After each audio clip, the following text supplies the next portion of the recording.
Bonjour, je m'appelle Philippe Silberzahn, bienvenue dans mon podcast Survivre et prospérer dans un monde de surprises.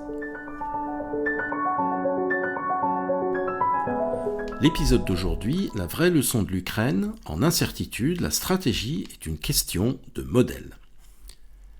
Rester prisonnier de ses propres façons de voir le monde, même quand elles ne fonctionnent plus, c'est un risque universel et l'un des plus dangereux en période de changement rapide. La guerre en Ukraine en offre une illustration saisissante. En quelques années, le champ de bataille a été entièrement réinventé. Drones omniprésents, informations en temps réel, réactions en quelques minutes. Des certitudes militaires solides depuis des décennies se sont révélées obsolètes du jour au lendemain. Dans un monde qui change vite et de façon imprévisible, la capacité à remettre en question ces modèles n'est plus un avantage compétitif, c'est une question de survie. Cela impose de nouvelles exigences à la réflexion stratégique pour les états-majors comme pour les organisations. En mai 2025, en Estonie, l'OTAN conduit un exercice appelé Hedgehog 2025, avec 16 000 hommes de 12 pays, dont 1000 Français. L'exercice se passe mal. L'équipe ukrainienne, qui jouait le rôle de l'ennemi, détruit 2 bataillons OTAN, soit environ 2000 hommes, en une seule demi-journée. Un commandant présent, observant le désastre se dérouler, résume l'épisode « On est foutu ». Et le Wall Street Journal de conclure charitablement « L'OTAN a vu le futur et n'y est pas préparé ». Oups. La guerre en Ukraine a complètement révolutionné le sujet. Confrontés à une attaque massive, les Ukrainiens ont développé un système de gestion basé sur l'information en temps réel au plus près des événements. Le temps de réaction se compte désormais en minutes. Les modèles de ce système sont la transparence du champ de bataille, avec les drones plus possible de se cacher, tout mouvement est repéré instantanément et la réaction suit en quelques minutes. La centralité de l'information en temps réel et donc de sa circulation pour la capter au bon endroit et la diffuser là où elle pourrait être exploitée, ainsi que l'adaptation permanente des tactiques, un gain obtenu ne durant généralement pas longtemps.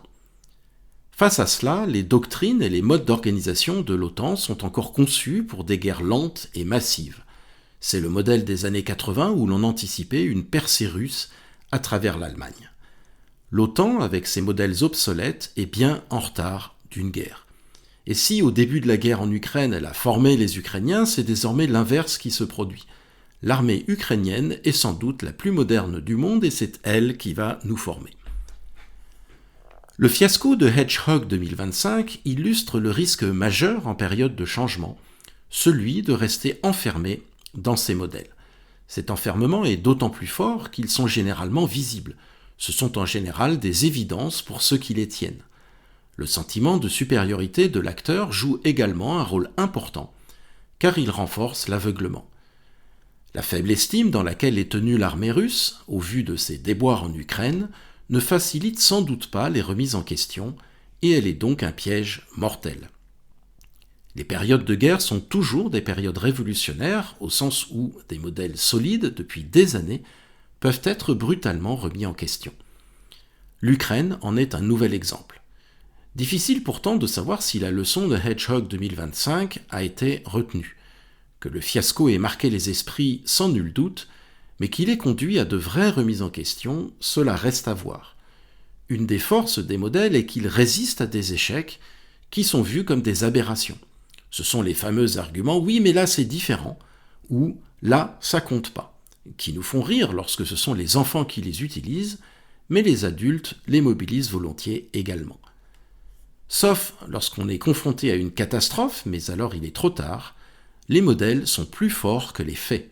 C'est la limite de l'apprentissage passif.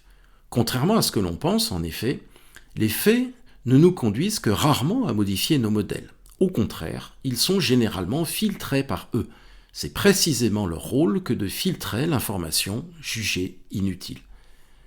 Dans un monde qui change rapidement et profondément, et en particulier qui remet brutalement en question ce que l'on considérait comme des évidences, parfois depuis très longtemps, la capacité à remettre en question ces modèles devient une condition de survie. Quels sont nos modèles sur ce sujet ? En quoi sont-ils pertinents et utiles ? En quoi sont-ils obsolètes et dangereux ? Ces questions doivent désormais être intégrées à la réflexion stratégique. Pour cela, il faut d'abord être capable de les rendre visibles. Cela suppose d'abandonner toute forme d'arrogance au profit d'une posture de modestie épistémique. Cela suppose aussi que des dispositifs organisationnels et managériaux soient mis en place pour que ces questionnements ne soient pas le fait d'individus isolés et facilement ostracisés, mais le produit d'une démarche collective et systémique. Mais il y a bien sûr un truc.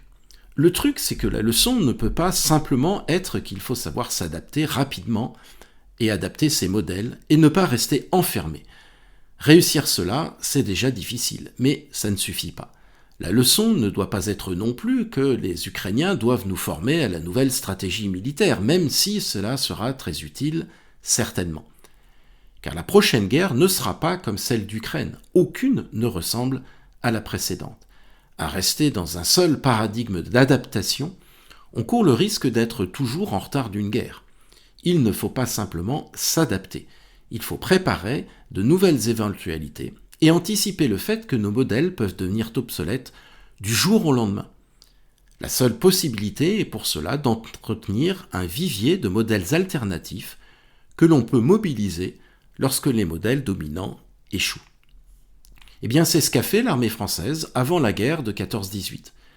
Dans les années qui ont précédé la guerre, les militaires n'ont pas cessé d'expérimenter de nouvelles armes, de nouvelles technologies et de nouvelles formes organisationnelles. Rien de tout cela n'était officiel. Ces expérimentations remettaient même parfois la doctrine officielle en question, mais elles étaient tolérées et l'expérimentation était très répandue. Utilisation des vélos qui permettaient des liaisons beaucoup plus rapides et discrètes, nouveaux fusils, nouvelles poudres, nouveaux ballons dirigeables, avions de reconnaissance et de soutien à l'artillerie, protection des canons, mode d'attaque, etc. Lorsque l'échec de la doctrine officielle est devenu patent dans les premiers mois de la guerre, toutes ces innovations ont été mobilisées et mises en œuvre à l'échelle en un temps parfois record. Identifier ces modèles, s'entraîner à les questionner de façon systématique, être prêt à les changer rapidement et nourrir un vivier de modèles alternatifs, voilà les nouveaux impératifs de la stratégie dans un monde de changements profonds, rapides et imprévus. Merci de votre attention, vous pouvez retrouver cet épisode sur les principales plateformes de podcast. N'hésitez pas à vous abonner pour être informé des prochains épisodes. À bientôt!